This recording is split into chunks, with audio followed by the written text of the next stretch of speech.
Hoje vamos explorar um dos momentos mais dolorosos e significativos da morte de Cristo, o escárnio e o sofrimento que ele suportou às mãos dos soldados romanos. Nos Evangelhos, encontramos relatos detalhados de como Jesus foi despido de suas vestes, coberto com uma capa escarlate, coroado com espinhos e zombado como o Rei dos Judeus. Esses atos cruéis não apenas ilustram a brutalidade física que Jesus enfrentou, mas também revelam a profunda ironia daqueles que rejeitaram e maltrataram o Filho de Deus.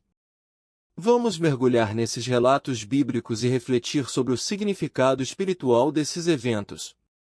Vamos lá! Jesus é entregue a Pilatos e Judas se desespera. Na manhã seguinte, ao romper do dia, os principais sacerdotes e anciãos tomaram a decisão de condenar Jesus à morte.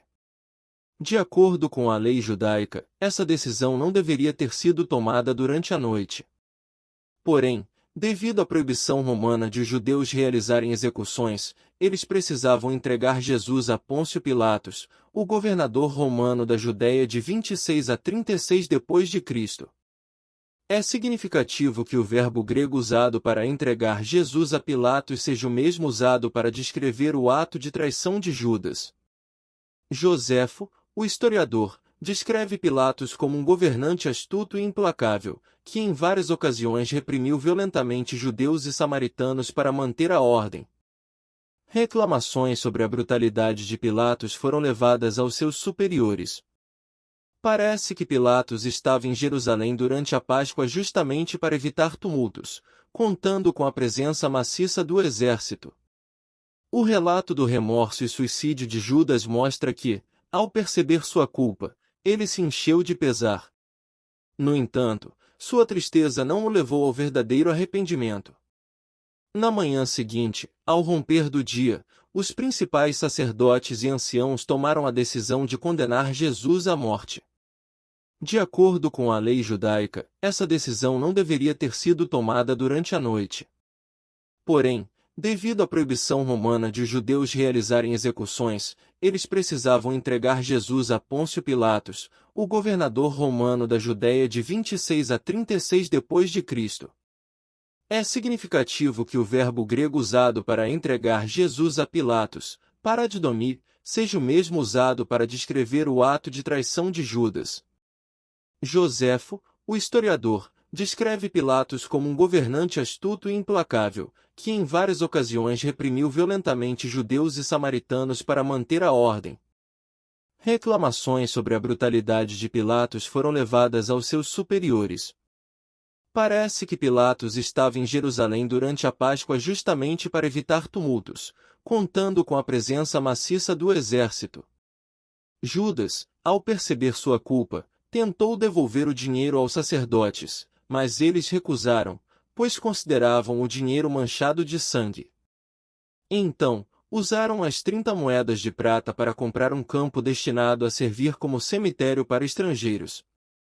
Esse contraste entre Judas e Pedro é significativo. Enquanto Pedro se arrependeu e foi restaurado, Judas desesperou-se e não acreditou na capacidade de Deus em redimi-lo. Mateus atribui a Jeremias uma profecia que é principalmente de Zacarias 11 versos 12 e 13.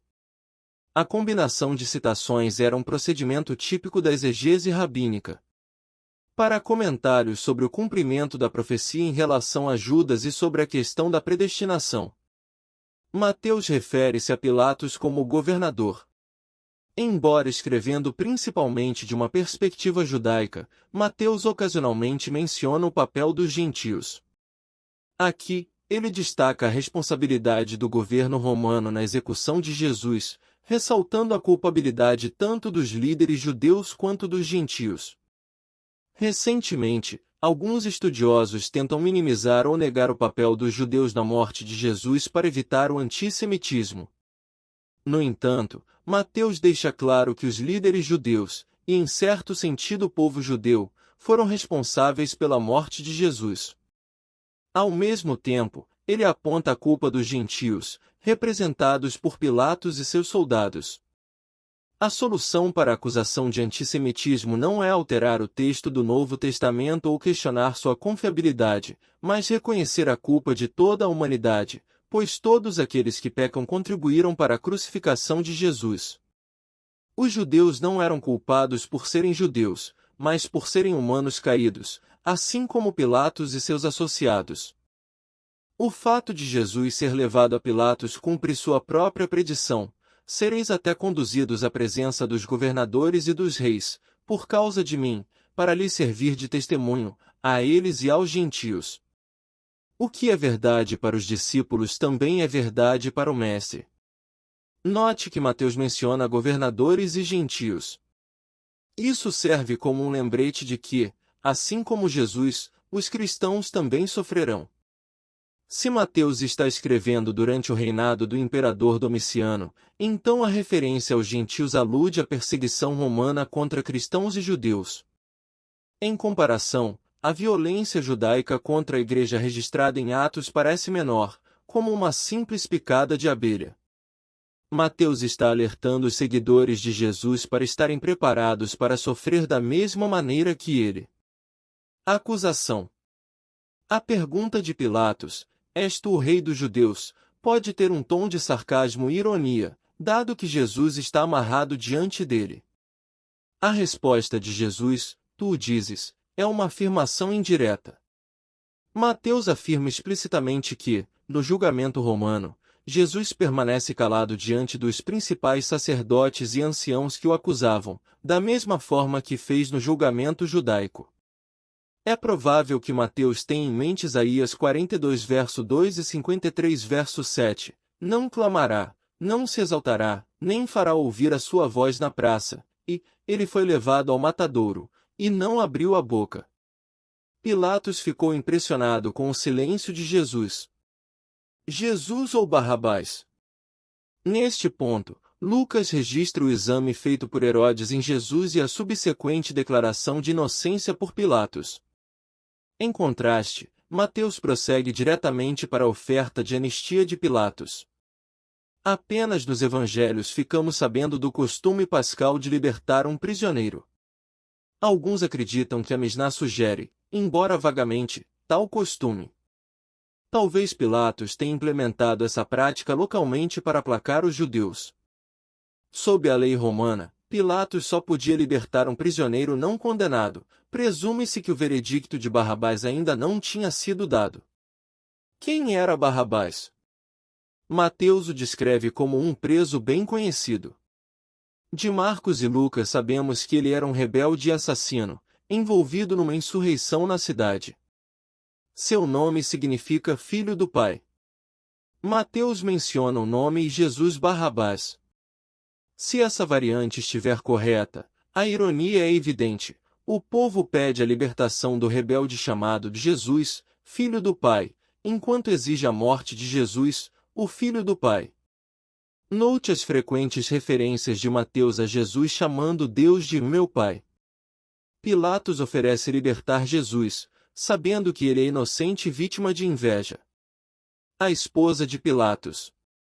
Mateus relata que a esposa de Pilatos teve um sonho perturbador que a levou a implorar ao marido que não se envolvesse na condenação de Jesus, referindo-se a ele como justo.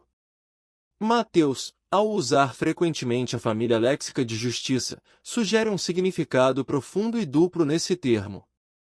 Esse relato continua o tema do sangue inocente iniciado com Judas, passando pelo aviso da esposa de Pilatos, até a tentativa de Pilatos de lavar as mãos desse sangue. Mateus quer deixar claro que, apesar dos esforços de Pilatos para libertar Jesus, a pressão dos líderes religiosos sobre o povo prevalece, resultando na condenação de um homem inocente. Pilatos lava as mãos. O gesto de Pilatos de lavar as mãos para declarar sua inocência parece refletir mais um costume judaico do que romano. Pilatos possivelmente adaptou essa prática judaica ao contexto romano. Apenas Mateus registra essa ação, acompanhada pela resposta surpreendente de todo o povo: "O seu sangue caia sobre nós e sobre nossos filhos."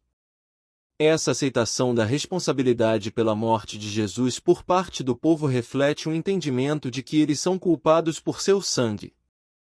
Não há dúvida de que os leitores do século I interpretaram essa declaração como uma profecia da destruição de Jerusalém. No entanto, isso não absolve Pilatos de culpa, afinal, ele era o governante supremo da região sob o controle militar romano e tinha o poder de salvar um homem inocente. A rejeição de Jesus pela multidão confirma as palavras anteriores de Jesus, para que sobre vós caia todo o sangue justo, que foi derramado sobre a terra, sobre esta geração. Mateus também destaca a culpa da comunidade judaica no conflito com a Igreja do século I, ao apresentar o cristianismo como o sucessor legítimo do judaísmo. Jesus é açoitado. O açoitamento era uma prática comum no processo de crucificação. Enquanto o Antigo Testamento limitava os açoites a 40, os soldados romanos não estavam sujeitos a essas restrições. O método de açoitamento usado em crimes capitais era o flagelo, que consistia em correias de couro com pedaços de osso ou metal nas pontas. Esse instrumento era tão cruel que frequentemente chegava a expor os ossos da vítima e, em alguns casos, resultava na morte antes mesmo da crucificação. Os soldados zombam de Jesus. Mateus relata que após ser entregue por Herodes e seus soldados, Jesus foi submetido a mais escárnio pelas mãos dos soldados romanos no pretório, que provavelmente era o palácio de Herodes, não a fortaleza de Antônia como anteriormente se pensava. Entre os atos de deboche, Jesus foi despojado de suas vestes e coberto com uma capa escarlate.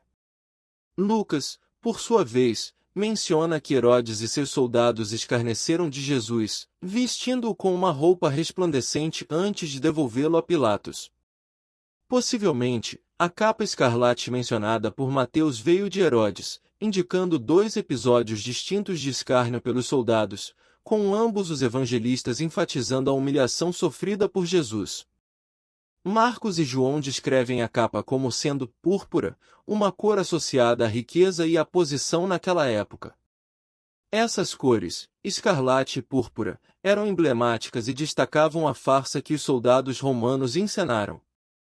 Utilizaram uma cana como um falso cetro, batendo repetidamente na cabeça de Jesus, e espinhos para criar uma coroa que emulava as representações de realeza da época helenística.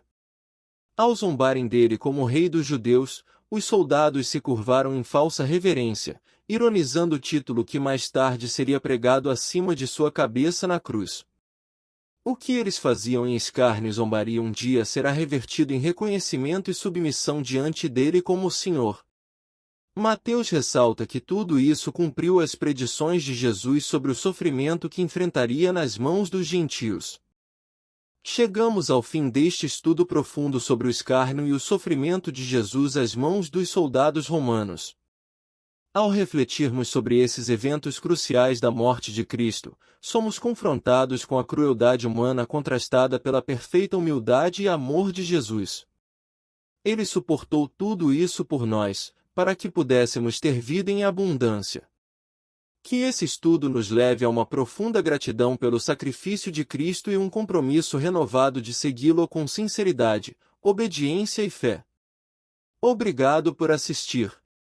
Que Deus abençoe vocês ricamente. Até a próxima!